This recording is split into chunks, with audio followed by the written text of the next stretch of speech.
Hi everyone, welcome back to session 2, where we're going to be talking about change, sustainability and relevance, looking particularly at new business models. We've got a really great panel again for this session, and we're going to get them to introduce themselves shortly so you can all see who they are and hear from them. As before, they're going to have the unenviable task of 5 minutes each to present their thoughts around evolving business models post-COVID. For those of you who weren't there for the first session, my name is Ben Walmsley. I'm director of the Centre for Cultural Value, and I'm still wearing the same blue shirt. And sadly, I'm still 47 and wearing a blue shirt today. I'm very much looking forward to chairing this, what I think will be a really, really rich session, thinking about the future and what the future of business models in the cultural sector might hold.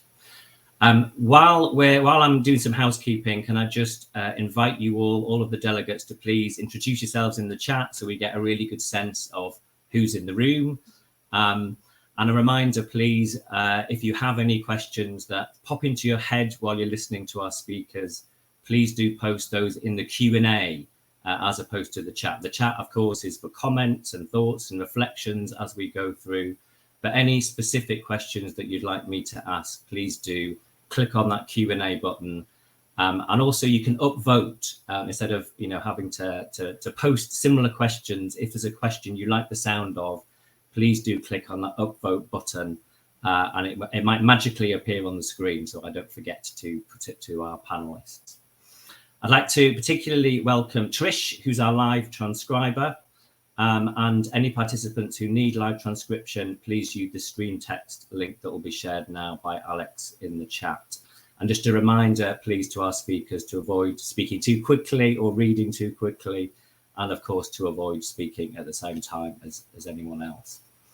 So this session, business models, what we're going to do is first of all hear a little bit from John Wright, who is our postdoc research associate at the Centre for Cultural Value.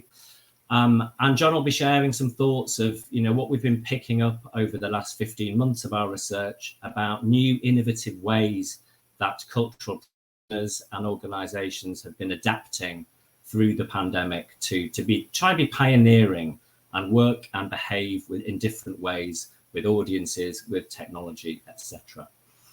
How they can better support their peers. So we're going to hear about different ways of networking and the importance of networks, and how organisations and practitioners have learned to better embody their missions and values in some instances. So let me briefly introduce the panel. As I said, first up is John Wright from University of Leeds. He'll be followed by Mark Robinson, who I'm sure many of you will know. Mark is a writer, researcher, facilitator, strategist, coach and editor, amongst other things, and founder of Thinking Practice. And third up, we're going to have Joe Burns, who's the museums manager from Wirral Museums Service. So a huge warm welcome to all of our panel members. After the presentations, there will be plenty of time to ask questions and for a general discussion. But as ever, I'll be very happy as chair to think of some really challenging questions to kick off the debate while other people finish their coffees and think of some questions for themselves. If you'd like to actually ask a question and come up on stage, as it were, to join the panel, please do raise your hand instead of posting a question in Q&A, and it'd be really great to see some of you actually asking your questions in person. So without further ado, I'm going to hand over to John, who's going to start off the panel. Over to you, John. Good morning, everybody. So I'm a white man with black hair, wearing a check shirt, and I'm in my early 30s. I'm also in my living room at the moment, which is slowly becoming sparser as we're moving house and things are just disappearing into boxes. So I'm going to get on with today, and I'm really going to speak about sort of three main overarching themes from our research, which address this idea of business models and sustainability and sort of change. These three themes cut across the cultural sector cohorts that we interviewed, but they often appear differently, and I think that's really important to bear in mind as we go through. So the first theme that I want to talk about is civic responsibility. So this theme is notable in the way that cultural festivals in Scotland have changed their focus, and in some cases, their entire business models. So interviewees that we spoke to have painted a picture of a shift towards providing for their local communities through creative care packages and virtual choirs, and in some cases, even turning over their resources and staff to help testing and vaccination rollouts. What's interesting really about this kind of change and this shift is a significant number of festivals that we interviewed have begun to change the way that they produce their content by actively engaging with communities in which they're actually embedded in the process of producing and curating their output. So they're actually facilitating more sustained levels of local participation. And I think the real sort of key to this is that they suddenly realized when we talked to them in the interviews that they were made from these local people in the first place. The festivals themselves started off by people coming together in these kind of towns and cities, and it was actually coming back to that sense of care and that sense of kind of jubilance really that they tried to get back to through the pandemic, and how they would do that. So this theme of civic responsibility also has played out in the engagement within museums and galleries that we interviewed. However, the big question marks over this is the long-term sustainability and capacity of some museums to deliver this form of engagement in a meaningful way when resources and funding streams don't allow or are stretched. So in the theatre cohort, interviewees talked about venues beyond the traditional stages. For example, outdoor community venues, shopfront theatres appeared. And this has implications for this move into communities where theatre actually happens, as opposed to the kind of traditional theatre buildings, so to speak. So going from that, the kind of next theme really, sorry, this is a really quick overview, and I'll be able to speak more later, is kind of networking. So networking was provided both a support structure and a knowledge exchange throughout the pandemic for many people that we interviewed. So across the cohorts, people have commented on its importance in breaking down barriers between organisations which had previously been seen as competitors. Indeed, in Northern Ireland, collaborative leadership networks amongst individuals and organisations have become a strong sector voice, and even successfully influenced cultural policy decisions on provision for individuals and for freelancers. So, although the majority of interviewees suggested and mentioned that networking had increased throughout the pandemic and its importance in doing so. In our most recent second wave of interviews, which we carried out over the summer into the autumn, there were questions around scaling back the number of meetings, particularly via online platforms, with fatigue being cited as a common factor for these decisions. So the final theme for today that I want to talk about is digital. But coming back to festivals, really, most festivals that we interviewed had pivoted to some form of digital offering throughout the pandemic. This change has fundamentally shifted the way that they operate, from ticket sales to micro events, and their systems have had to be built, in some cases, from scratch. And they're no longer tied to a season, whether it be a summer season or a winter season, which festivals often talk about. So many interviewees noted that going forward, that some form of live hybrid digital model would be what they're going to pursue. However, not all festivals have been able to pivot to digital offerings and have instead taken fallow years or fallow year. And actually, there's real uncertainty in these cases about the future and their economic sustainability and their audience retention even. So another point in the theatre cohort was that, which is quite similar in the sense, is that they're thinking about these hybrid models and developing a kind of sustained economic sense of these long-term models and these shifts, and really getting to grips with them.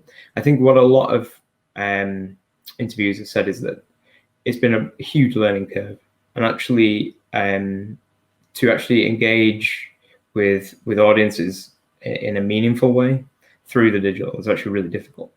But actually, there has been some really interesting kind of models and decisions that they made, but they've had to be made on the hoof in a lot of cases, and actually it's that kind of immediate reaction to a situation that was incomprehensible a few years ago, and that has actually really spurred on this change. For example, some festivals have said to us that the digital ticketing system would have taken years to come into place, but this had to be done really, really quickly. So that is the end of my panel. Thanks very much, John. I know it's really challenging trying to get probably 30 hours of interviews into 5 minutes, and you did a wonderful job there of, I think, particularly highlighting how, like most crises, change has really been exacerbated and speeded up, and things that would have taken 10, 20 years seem to have happened in a matter of months. Right, we're going to pass over to Mark, our second panel member, and I think Mark's got a couple of slides that, again, should magically appear after Mark's introduction. So over to you, Mark. Thanks, Ben. Yeah, I'm Mark from Thinking Practice. I'm a white man of 57 years with ginger hair and a ginger and white beard. I've got a plain background, apart from a Keith Haring picture, which is either a figure emerging from a larger figure or a small figure plummeting into a bigger figure somehow, depending on how you look at it. I put that up.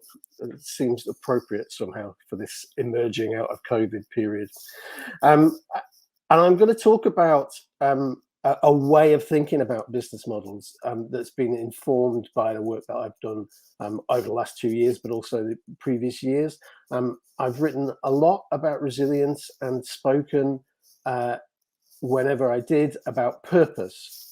And I had an opportunity this year working with the Future Arts Centres network to revisit some of the frameworks that I'd used and created what you can now see on the screen here as I was doing that for a book, Tactics for the Tightrope, which is a new a take on the business model canvas, which many people I'm sure will be familiar with, developed by Osterwalder and Penure, and it's what I've called the Creative Resilience Canvas. And we'll share a link to this. Is available on Culture Hive as a tool for anyone who wants to try it, as well as in the book. So we'll share a link there. So this really responded to what I've been finding previous to COVID, but that came out really strongly in the kind of experiences that John was just talking about, that actually many people found that their business model was centered on their purpose and their values. As Alan Lane from Slung Low, and I think there's a bylaw that says you have to mention Slung Low if they're not speaking at an arts conference these days. So I'm doing that for us all. But I've certainly heard Alan say that his values are his business model and Slung Low's model. And I think many people have found that during the crisis, they went back to purpose and values when some of the things that perhaps had been on the surface of their business model, like their buildings, were no longer accessible to them. And that's drawn on some of the other things that you can see here in this canvas. I haven't got time to talk through each one, but I want to just draw attention to 2 or 3. Firstly, as I say, culture of shared purpose is for me at the heart of it, rather than the value proposition, which is at the heart of the more traditional business model. So that's around, what is this organization for? Why do we need to exist? What's our purpose? And many people were asking themselves that when we hit lockdown. But part of how people were able to respond to their own answers to that was to do with their creative capacity. That's their ability to change, which again John touched on, and we can perhaps talk about this more in this discussion. There are certain things that enable change better than others, having some resources, having flexibility from funders or from staff or from audiences can all make a real difference. So creative capacity became a really key thing for people during COVID. Those people who had missions that were suitable for civic work, for work tackling isolation and the effects of lockdown, but were also agile and had the leadership to be agile, were much more able to change than those who didn't. So I also want to talk about this pivot that people made to digital, and actually not just to digital, but to a hybrid. At the time, during lockdown, I've partly been working on some work around the civic arts, but also around celebrating age and some work around the program for older people and creative people and places. And a lot of those didn't just switch to digital, but they also switched to actually much more traditional methods, such as the post, such as playing gigs in people's front yards, all sorts of things. So it wasn't simply a pivot to digital, but actually the pivot, I think, is to pivots to people and purpose. The technological shift is only a secondary factor. What people were actually trying to pivot to was their purpose, and that means connecting to people. So the last thing I want to draw attention to here is those relationships, networks, and partners. Again, it's a key idea for me in the book of connecting and collaborating and multiplying the voices of other people. Organizations have done even more of that, and actually they've also found that has started to change what you can see at the bottom of this canvas, which is the money in and out. The money in has often been more grants, and again there's a real question about how that's going to play out in the future, but by developing those relationships that can serve purpose, people have really done that. I'm going to finish there. I think Alex, if you could just move the slide on. I will give one little plug for the book, which is available as a free digital version from the Future Arts Centre's website, or those of you who are attached to paper can buy the book. I shall finish there. Thanks very much, Mark. I'm really struck by that, and that beautiful kind of alliteration there, a pivot to purpose as opposed to pivot to digital. And certainly in the early days, the rhetoric very much was around that pivot to digital, wasn't it? And possibly very overblown. And as John touched on, there were real issues with that digital in terms of who is it for and what is it for, and how do we actually make it achieve the ends that we want. So thanks very much for that. Really, really insightful and lots to think about and talk about. Please keep the questions coming. There's a couple already in the Q&A that I will turn to after our third speaker. So I'm going to hand straight over to Jo Burns. Good morning. Thanks, Ben. I'm Jo Burns, Museums Manager for Royal Museum Service. I'm a white woman in my mid-50s, blonde hair, red glasses, and sat in a room in my house that is very, very crowded, I've realised looking at it, but it's where all the books live. I manage a local authority museum service that closed on the 23rd of March 2020. And the first building of which didn't open until June this year. There were many reasons for that, not least of which is that a significant proportion of my staff team were redeployed to the COVID response. So they were working in the food hub, the PPE hub, on a helpline. And we were sent home, the rest of us sent home. We did pivot to digital, but we did it within our purpose. Our underlying rationale for the last 10 years has been access to collections. And actually what we did is we trawled our photograph records. We got our collections out there. We got stuff online that people hadn't seen, or that people hadn't seen for a while. And it drove new audiences and it drove engagement in a way that we didn't expect. So I think we were very lucky in that respect, that actually what we had available to us, we could deploy to good effect in a way that engaged people, that prompted conversation, that prompted reminiscence, and that gave people hope that we would be back. In terms of our lived experience in COVID. As I said, we were shut for most of 2 years. We got staff back into the building, but we couldn't do anything. The curatorial staff stayed at home, so the staff in the building, it was great. We got to empty our attic effectively, so we sorted stores and we painted things and we polished floors. So when people did come back, it looked different. It looked bright and shiny and new, and that was absolutely amazing. That has made a huge difference to people's perception of what's been happening, because we look different when they came back in. But we are still facing huge restrictions. We have ventilation issues. We can't get enough air changes through in an hour. We are limited to the number of people we can have in, which limits less the visitor experience in terms of looking at exhibitions, but we can't run events.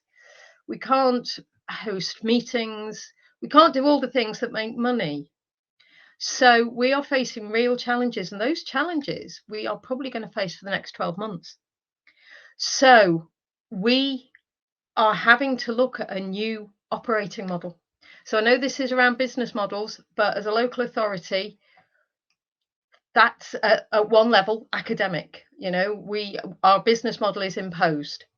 But what we've got to look at now is a new way of working that allows us to take what we do outside. A new way of working that allows us to connect with people in ways that we haven't done before, or that we did by getting people in and going, look at our art, isn't it beautiful? We can't do that anymore on a large scale. So we have to look at new ways of working. So during COVID, we battered our social media. We were completely over the top about it. We were posting 3 or 4 times a day, and that was great. That's not a sustainable model moving forward. We're just getting on people's nerves now. But what we need to do is shift to digital in a different way. We need to look at an offer that is different to the in-person experience. It's not just putting pictures of our work online. We did that with our open, because we were about to open our open exhibition as we went into lockdown, and we got 400 pieces of work online within 3 weeks, which was a stunning achievement and was exactly the right thing to do at the time. That's not the right thing to do 18 months down the line. So we need to look at an online exhibition program that is different, that's a different experience, gives you different insights, allows you to experience things differently. And that's something we have to do moving forward, because there are people who aren't going to visit as often because they're still nervous. There are people who found other things to do and other places to go, and we have to find a way to attract them back. And rebuilding that audience is incredibly difficult at the moment, and is not going to get any easier in the next 12 months for us as a service. Different organisations are doing it differently. Alongside that, we've got the context that the things that have shook the museum's world: the Black Lives Matter, the decolonisation debate, the issues around sponsorship. That's prompted quite a lot of navel gazing, because we've not been able to talk to our audiences as normal, but all this stuff has been going on around us. We've not been able to engage with our audiences as normal to find out how they're responding and what their thoughts are. So actually what's happening is you're getting the protests, and as a sector, our responses to that have maybe on occasions been a little tone deaf, or a bit delayed, or have taken us by surprise. And I think trying to manage that fundamental earthquake that's sitting under the foundations of a lot of the museum service, the Western museum services, I do think this is a Western issue. I think dealing with that, as well as trying to find new ways of engaging with our audience, as well as trying to find new ways of welcoming people when actually you've got a barrier between you and your audience. a physical barrier. Trying to find new ways of allowing that offer to be free when actually it's restricted. Maybe you have to book, maybe you have to wait in line, maybe you can't walk into a room because there's already 4 people in there and you're only allowed 4 people in. So that free offer that was openly accessible has now got limitations and constraints. So we're fighting all of that. As a service, we've always been rated highly for our welcome, our personal service.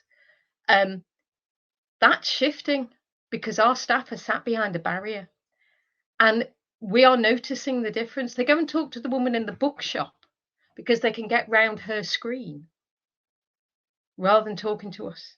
We've also had a change of staff, so we haven't got the normal faces, but they've got no chance to build a relationship because they're behind a screen. So I think museums and galleries are faced with some fundamental challenges, of which COVID is one of them. But actually, I think the bigger issues are around sponsorship, are around interpretation, are around decolonisation.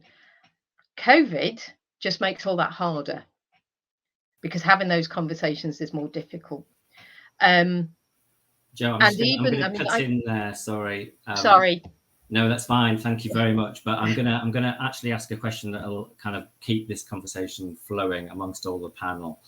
And just we're getting some great questions in the Q&A, so I'll turn to those in a second. But I want to bring together 3 key themes that the panel have all talked about. And thanks for those really insightful presentations from all 3 of you.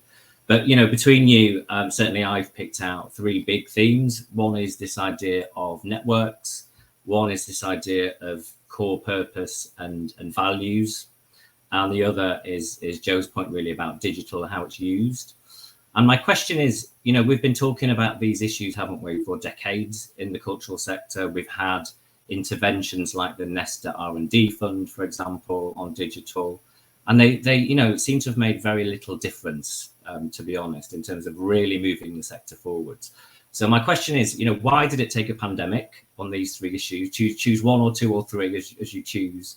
And what is it we've learned from the pandemic about these 3 particular things that we didn't know before? Who wants to go first before I pick on somebody? For me, Joe, go on.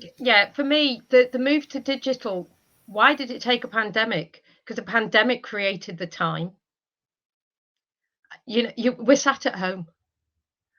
We're sat at home trying to talk to our audiences. We can't get in and change an exhibition, look at conservation, mend the hole in the roof, whatever it is. So actually, in some ways, it created space to think. Now, other organisations, it will have been different. But as a local authority museum, we were sent home, literally sent home.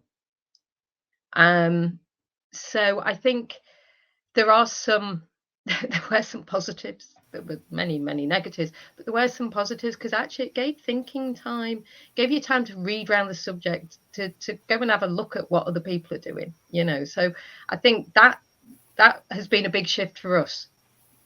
Yeah, thanks. And it's certainly something that we picked up in our research all the way through, was this time to think, to reflect, to strategize, to do that work of, revisioning, thinking about the mission again, particularly working with trustees and, of course, talking to audiences. So I think that time for reflection is absolutely key, isn't it? And has come through again and again in interviews.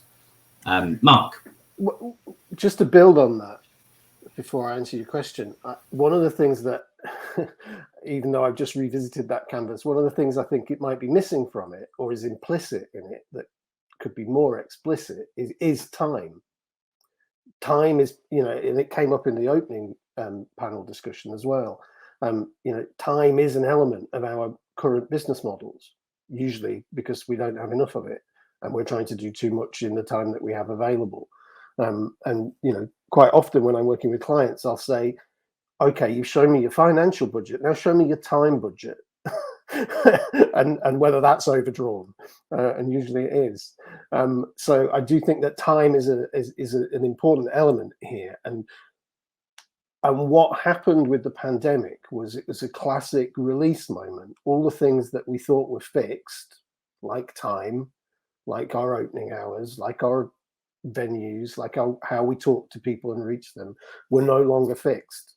They were released. If we had them, we'd redesign them. And I think that's led to people doing a lot of redesign. It's interesting to me that the networks are really important. But again, one of the key learnings that I've taken from it's sort of what COVID has revealed about what was there before for me is that the inequality in our networks, the exclusion, for instance, of disabled people, that was there before, could be seen even more clearly. You know, as in a book I use, it was like someone turned the big light on at a party, and we could, everything was visible, and we have to rethink that rather than simply turn the light back on again, back off again. So for me, there's something around the networks. We have to be really conscious that networks are really strong, but they can also be exclusionary. And for me, that's ultimately weakens the business models of our sector if it's not inclusive. So, you know, we have to think more deeply about how we do that, I think. Thanks, Mark. I really love that idea of a time budget. I've never heard that phrase before. I shall be using it, stealing it shamelessly. John, I know, you know, your interviews touched a lot on particularly how festivals in Scotland use digital to adapt. I wonder how, you know, your interviewees' experiences reflect some of Joe's points. Yeah, it's complex in the sense that some festivals were already doing these things. I think there's actual question in the Q&A that touched on this.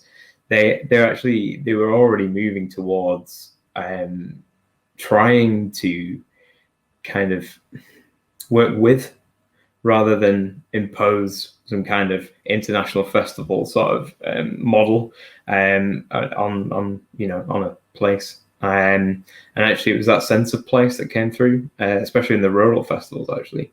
That actually brought them through, not just their models, but through those initial sort of 3 months of a kind of a crisis where, you know, they weren't able to, you know, actually have the festival, which is where the revenue came from. So it just completely bottomed out. So actually, that it gave them time, as Mark was saying, time was the key really, to actually develop some ideas. But with the networks idea, especially with the music festivals that we talked to, what came across is that festivals were looking to each other, which is often what they weren't doing before, and they were quite siloed. Interviewees talk about, but they looked to each other, for not just for ideas, but also for equipment.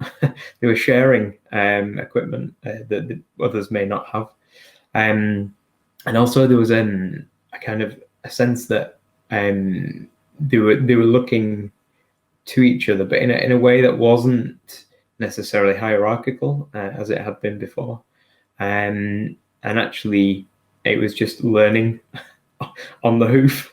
And actually, what is really interesting as well is that they talk about the fact that they didn't have any support for this, and there was no government response. There was some financial, but depending on what kind of organization and festival they were. But actually, there was a huge kind of gaps, especially right at the beginning, and this actually really necessitated that change. And I think that was one of the drivers as well, which we haven't quite touched on yet, and how they were kind of doing that. But yeah, to kind of come back together with those sort of questions, I think it just gave them that time to go back to that core purpose of what they were originally, which they all talk about, this kind of sense of kind of euphoria that you get in a live situation. And what they wanted to try and do was capture some of that in digital, especially at the beginning, really difficult to do. But what has happened is that through trying to do that, they figured out new ways to think about quality and broadcast, especially music, getting like proper sound engineers in to actually not just the visuals, but to actually work with the sound to make sure it works up, and thinking about broadcasting. And they've learned from that. And actually, I think that process has been invaluable. And the ones that we've been speaking to are going to carry on with that. in this hybrid. And I think the hybrid is really important for that, because it can't just be digital, and it wouldn't work. So yeah, hopefully that answers the question. Thanks, John. No, there's something there again about time, isn't there, and really vital time for R&D, which, you know, organisations don't often feel they have, or certainly prioritise, and the pandemic gave them the opportunity.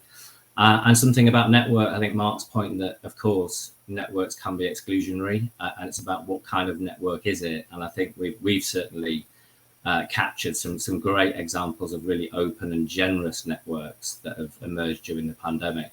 And lots of the questions here and in the previous session, of course, were about ensuring that kind of openness and generosity and collegiality is maintained in some way, and we don't snap back to what was, you know, a very unsustainable and unhealthy and inequitable sector, as we all know, pre-pandemic.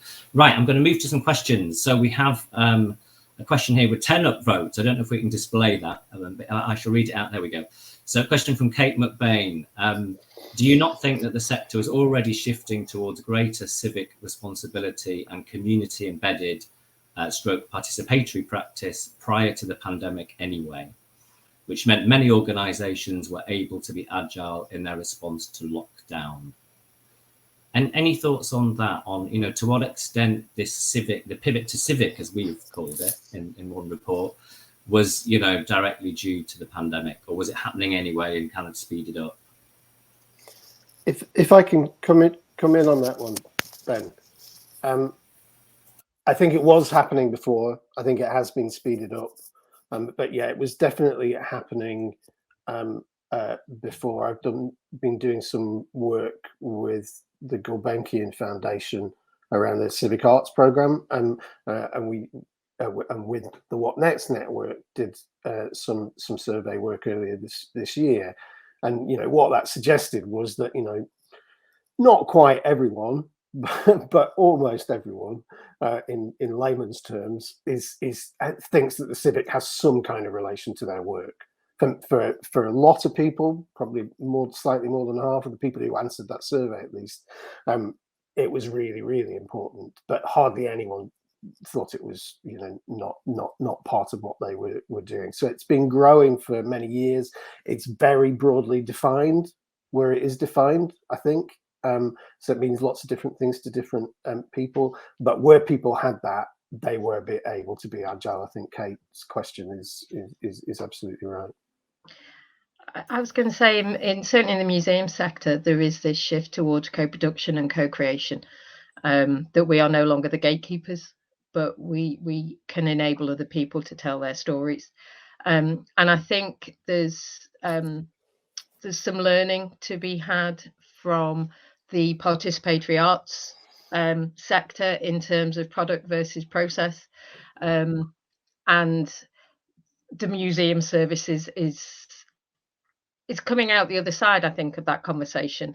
But there's been quite a lot of discussion within about where the emphasis should lie in that, and I think that's changing. So I think, yes, it was already happening. I think maybe what has happened because of the pandemic is we've looked at other ways of achieving that. And actually, within the museum sector, it's not necessarily about creating an exhibition. There's other ways to use our collections to tell other people's stories, to give other people roots in. So I think, yeah, I think it was happening, but maybe it's been speeded up a bit. Thanks, Joe. I mean, one thing that we're kind of tentatively is emerging from our research, would be great to get, you know, all delegates' views on this, is that there's a lot of talk about a shift to civic engagement and participatory practice, but in reality, what we're seeing is redundancies largely, certainly in larger museums, kind of disproportionately hitting education and outreach teams. So there's a kind of what we say and what we do going on at the moment, which is really worrying. I'm going to move on, John, so because you touched on this already, so I'm going to move on to question 2, which is also had 10 upvotes from Holly.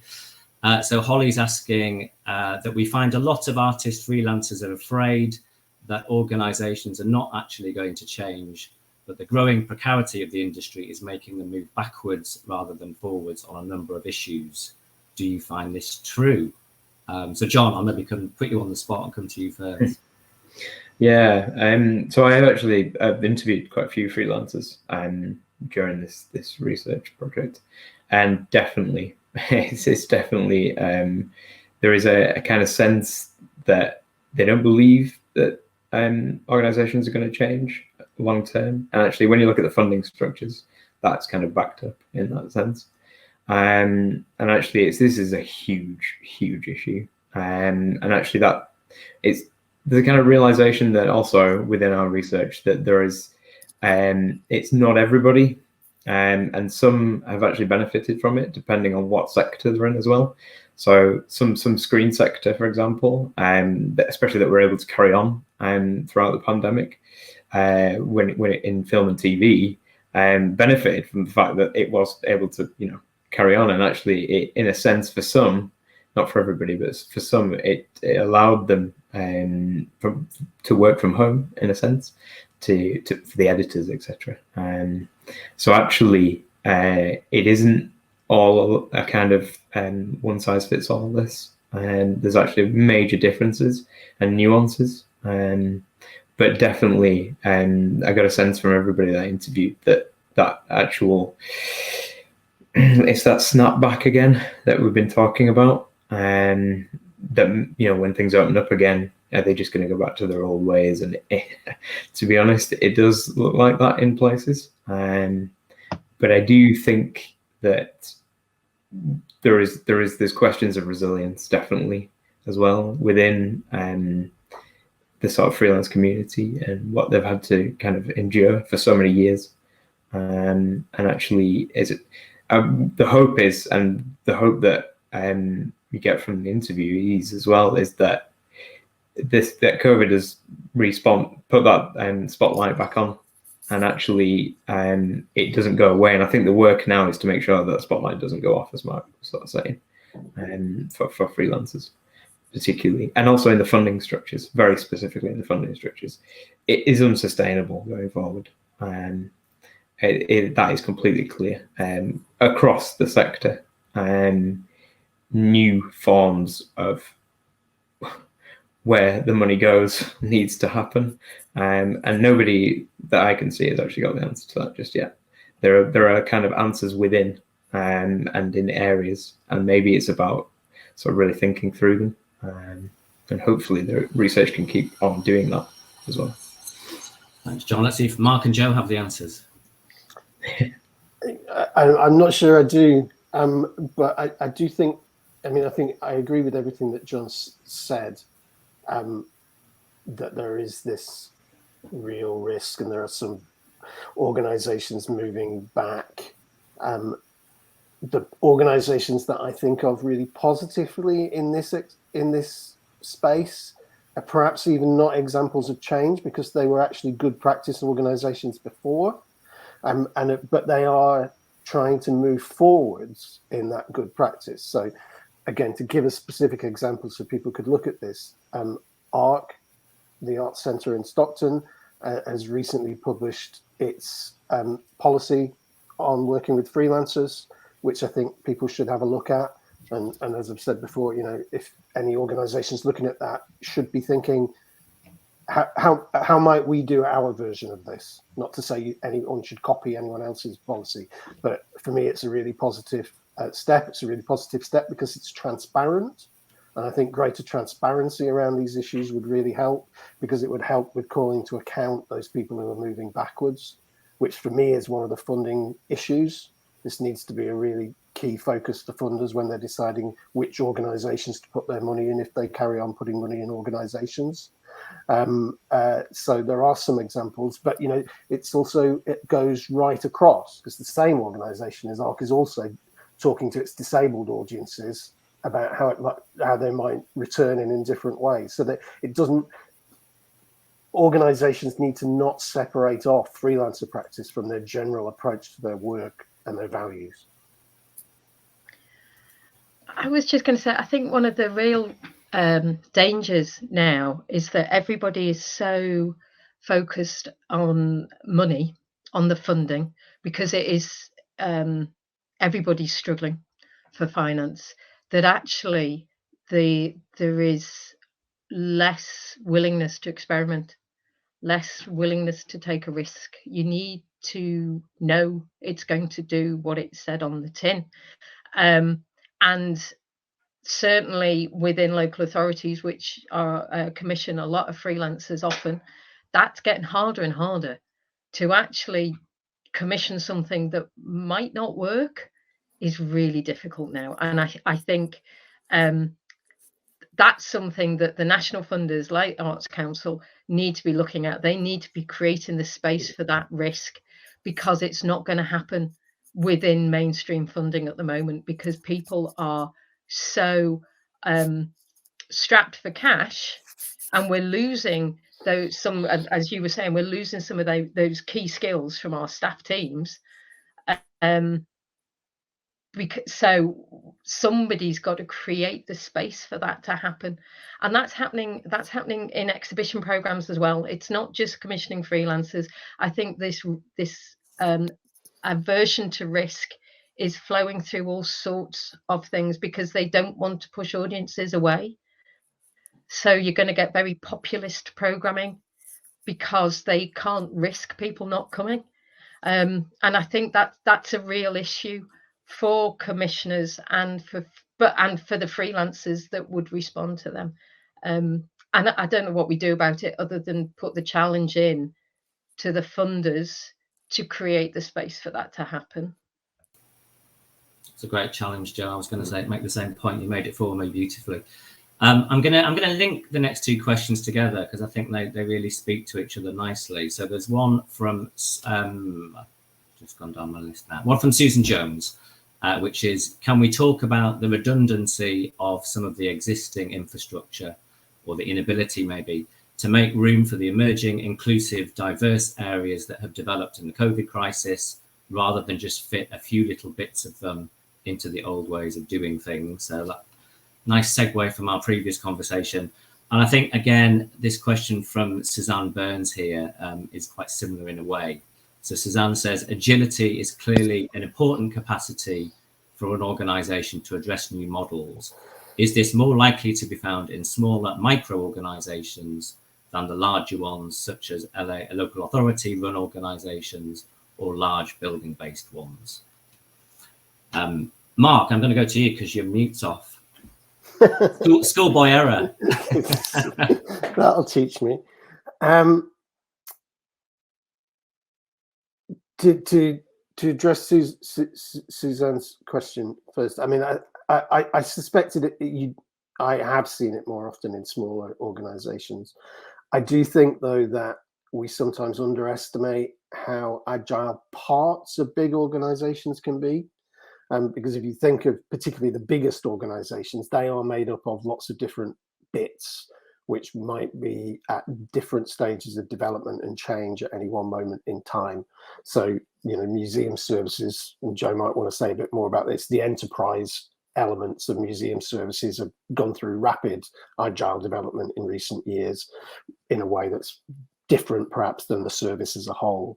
So I think people can be agile. The redundancy point from Sue, again, is a really, I think is absolutely the right question to ask, and I don't have an easy answer to it. I think it depends on it's easier to point at than to do for everyone in the ecology. And I see very little that I think that really doesn't need to be there. The world would be a better place without it. So I think there's some real challenges there. For me, the question I come back to a lot of the time is how do things connect and collaborate more effectively to create a culture that people can enter and do work in and have livelihoods in. And if things are not contributing to that, then that's the point at which they become redundant. Redundancy is an interesting word for people who talk about resilience a lot, because redundancy is a factor of resilience. having some things in the system that are not at full stretch all the time. So I have a slightly ambivalent attitude to that word, to be honest. I've also been made redundant a few times. So thanks, Mark. I mean, there's a question there, isn't there, about how collectively do we build this ecology that is sustainable and open? You know, again, a similar point to the networks. What kind of networks do we want and need at the moment, and what kind of cultural ecosystem maybe do we? I know Abby and Ben are going to talk a lot more about this in the next couple of days. John, Joe, any thoughts on those two questions, agility and redundancy of the current system? Yeah. Oh, some other questions a bit. Sorry. Anyway, I just with the idea, but coming back to festivals, what's really interesting is actually that that agility and that change wasn't necessarily predicated on the festival being a small festival.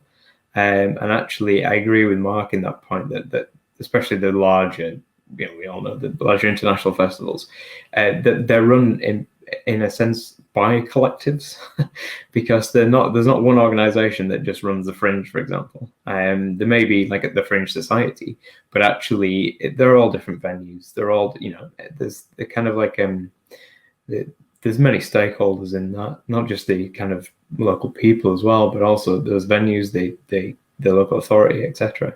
And actually they all work in not necessarily in quite in the past. Obviously there's been issues of sustainability, for example, in Edinburgh, with the influx of people that come in for those kind of festivals. But what we've actually seen this year as well, really interestingly, is the fact that they were obviously forced to scale it back, and actually they doing that, having more kind of outdoor events, more regulated spaces in the sense of public flow around the city, and actually thinking about those ideas of sustainability. And it was aimed at a local audience, or a national audience at least.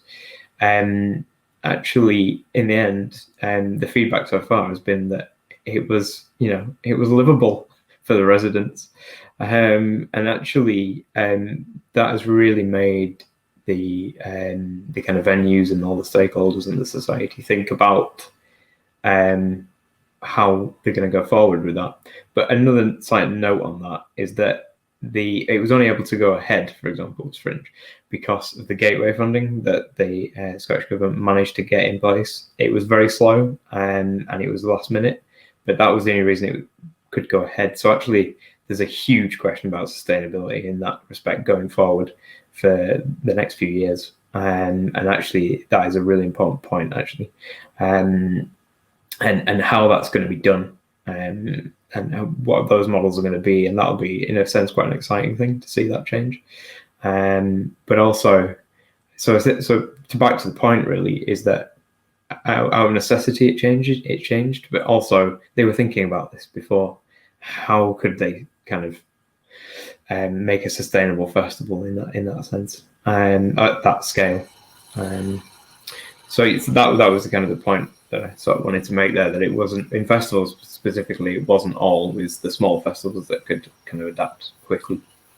Thanks, John. And it's worth saying, isn't it, that there will be a case study on the Fringe in our final report, which will be out in the middle of January.